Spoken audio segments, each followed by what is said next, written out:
सीधा मैं राशिद लतीफ़ साहब आपकी तरफ आऊँगा। ये जो मुख्तलिफ फॉर्मेट की क्रिकेट है, 4 टीमें अनाउंस की गई हैं। जिम्बाब्वे में 2 फॉर्मेट, ऑस्ट्रेलिया में भी 2 फॉर्मेट। देखिए, स्टडी करना पड़ता है कि जब आप टीम अनाउंस करते हैं, एक तो अगर हमें तबसरा करना है तो हमें इसके ऊपर देखना पड़ता है कौन सा प्लेयर आया, कौन सा गया। यहाँ 2 टीम्स अनाउंस हुई हैं, T20 की भी हुई है ऑस्ट्रेलिया टूर के लिए और वनडे के लिए भी हुई है, साथ में जिम्बाब्वे की भी हुई है। तो 40-50 लड़के तो यही हो गए होते। फिर साथ में सेंट्रल कॉन्ट्रैक्ट भी हुआ है, 25 लड़के वो हो गए, प्लेयर्स हो गए। तो हमारे लिए थोड़ा मुश्किल हो जाता है इतने कम टाइम में, क्योंकि 3-4 महीने तो हमने सेंट्रल कॉन्ट्रैक्ट डिले कर दिया। तो क्या जरूरत पड़ी थी कि एक ही दिन आपने पूरा इलेक्शन के रिजल्ट सुना दिया आपने? मेरे ख्याल से अनप्रोफेशनलिज्म नजर आ रहा है। यहाँ पे एक दिन करके आराम से पहले आप कर लेते, ऑस्ट्रेलिया की टीम अनाउंस कर लेते, हम तबसरा कर लेते उसके ऊपर। तो उसके 1 हफ्ते के बाद जिम्बाब्वे जो 24 नवंबर से शुरू हो रहा है, तो वहाँ पे अलग बात हो जाती। सेंट्रल कॉन्ट्रैक्ट 15 दिन पहले कर लेते। तो बहुत सारी चीजें एक ही दिन कर दी, जो सबके लिए कंफ्यूजन है। मैं तो ये भी बोलने के लिए तैयार हूँ कि सिलेक्शन कमेटी को भी नहीं पता होगा कि यार कौन सा प्लेयर कहाँ गया है। तो लेकिन क्या है कि टीम कोई भी बन जाए, कोई भी टीम बना ले, हम लोग कभी खुश नहीं रहते और अभी भी हम खुश नहीं है। और अगर देखा जाए तो फ़खर ज़मान की बात की आपने, फ़खर ज़मान को कोशिश की जा रही है कि वादा माह गोवा बना लें कि कौन लोग उसमें शामिल थे, क्या थे। अगर वो बन जाते हैं तो एक नई तहरीक शुरू हो, जो कि बाबर आजम के साथ ऑस्ट्रेलियन टूर पे हो चुकी है। इसके अलावा और भी अगर देखते हैं तो अगर फ़खर नहीं है, इमाम नहीं है ओपनर, तो जूनियर को नहीं भेजना चाहिए, मैं ये समझता हूँ। वो बाकी सिलेक्शन कमेटी की अपनी मंशा है, अपनी मर्जी है।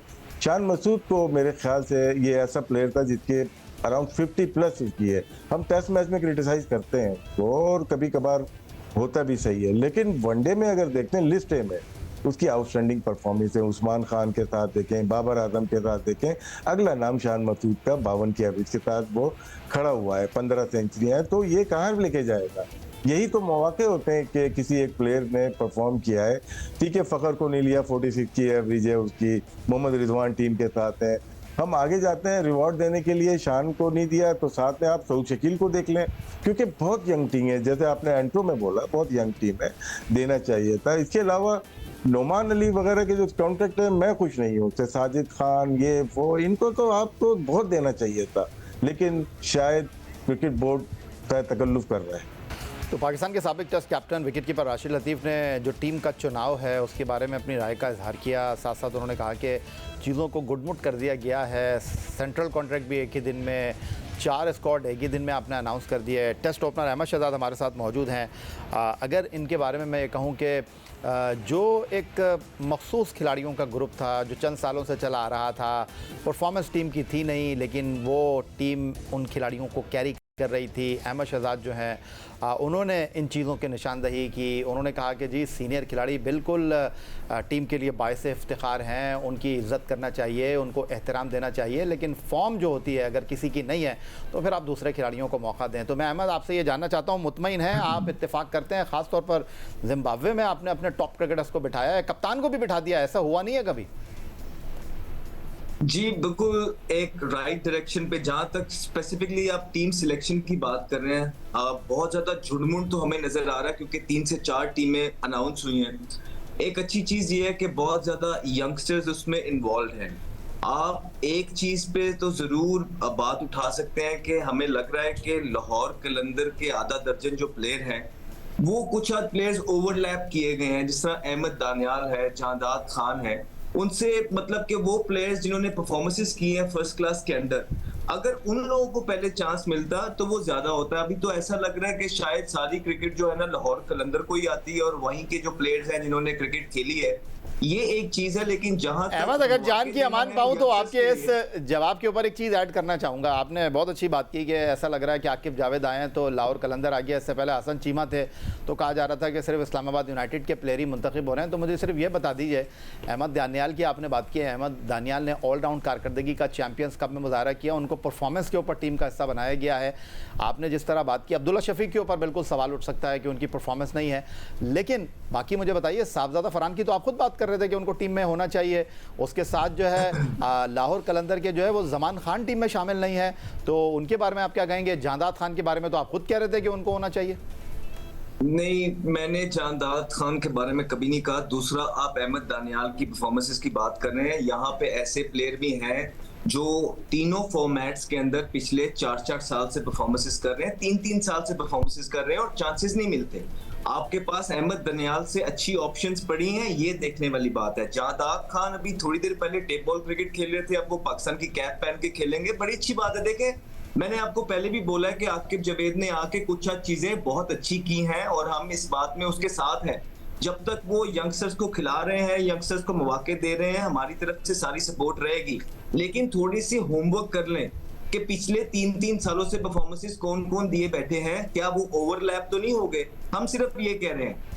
ठीक हो गया। तो माजिद भट्टी साहब, अहमद शहजाद साहब कह रहे हैं कि जी उनको ऐसा लगता है कि आकिब जावेद का जो झुकाव है वो सिर्फ एक फ्रेंचाइज की तरफ है।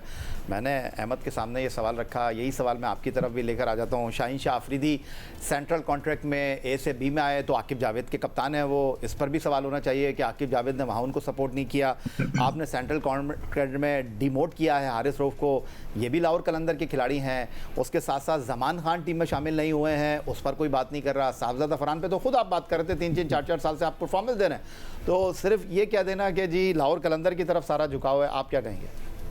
देखें, ये 4 जो टीमें अनाउंस हुई हैं, 2 ऑस्ट्रेलिया के लिए, 2 जिम्बाब्वे के लिए, टोटल 26 प्लेयर्स सेलेक्ट हुए, जिसमें 8 से 9 प्लेयर पहली बार पाकिस्तान टीम में आए। ठीक, मुझे लग रहा है कि आकिब जावेद के अलावा भी कुछ पसे पर्दा हाथ हैं जिन्होंने इस सिलेक्शन में रोल प्ले किया। बताइए ना, आपको सब पता है। नहीं, मुझे लग रहा है कि मेंटोर्स ने कहीं ना कहीं इसमें अपनी इनपुट डाली है, सारा कुछ। सर मैं अगर आपसे बहुत सिंपल सा सवाल पूछूं कि आपने ए से बी में लेकर आ गए शाहीन शाह अफरीदी को, इतना सख्त फैसला आपने किया, नहीं तो आपने फखर को नहीं रखा, आपने फखर को नहीं रखा। नहीं, बाबर आजम की मैं बात ही नहीं कर रहा। मुझे ये बताइए किस परफॉर्मेंस पे शादाब जो है वो सेंट्रल कॉन्ट्रैक्ट में, जिनको आप टीम में सेलेक्ट नहीं कर रहे किसी।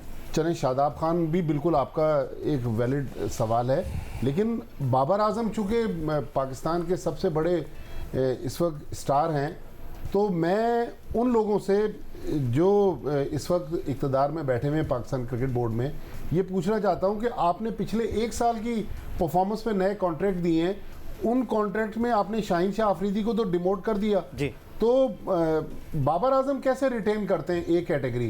राशिद लतीफ़ की तरफ क्विकली चलते हैं। राशिद लतीफ़ साहब, 2 टेस्ट क्रिकेटर, उनकी गुफ्तगू आपने सुनी, आप अपना क्या इनपुट देना चाहेंगे? देखिए, ऑलराउंडर बनाने के लिए ना मैं सबसे पहले देखता हूँ कि डोमेस्टिक में किस नंबर पे खेल रहा है। अगर जहांदाद 8-9 नंबर पे खेल रहे हैं तो ऑलराउंडर के मुस्तहक नहीं है। हमने बहुत सारे प्लेयर ज़ाया किए, हमने बिलावल भट्टी को ऑलराउंडर बनाने की कोशिश की, हमने अनवर अली को निचले नंबर पे खिला रहे थे। ऑलराउंडर हमेशा रज़ाक की तरह बनता है कि उसको ऊपर खिलाया जाए, अदर महमूद की तरह बनता है।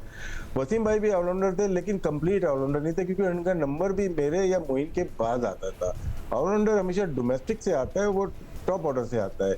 शादाब खान को हमने यहाँ पे ड्रॉप किया है। सुनने वाली बात यही है, आमिर जमाल आपके पास एक ऑलराउंडर मौजूद है जो कि अच्छा परफॉर्म कर रहा है, ऑस्ट्रेलिया में भी करके आया है।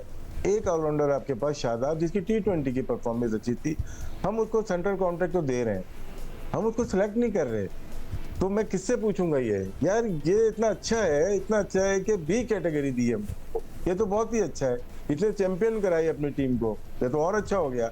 हम सिलेक्ट नहीं करेंगे, क्वेश्चन मार्क आ गया पूरी सिलेक्शन पे। इसीलिए मैं कह रहा था कि आप एक टीम, ऑस्ट्रेलिया की टीम सिर्फ अनाउंस करते, सेंट्रल कॉन्ट्रैक्ट तो 1 महीने पहले हो जाना चाहिए था। एक टीम अनाउंस कर जिसके ऊपर हम बहस कर सकते। अभी हमें ये नहीं पता कि मैं जिसके ऊपर बात कर रहा हूँ वो जिम्बाब्वे के दौरे पे जा रहा है या ऑस्ट्रेलिया के दौरे पे जा रहा है। कंफ्यूजन है, हम लोग जो बात कर रहे हैं हमें भी कंफ्यूजन है, हम राइट ट्रैक पे हम भी नहीं है, क्योंकि 25-28 लड़कों की सिलेक्शन की बात हम एक शो में नहीं कर सकते जिसका दौरानिया 25 मिनट हो।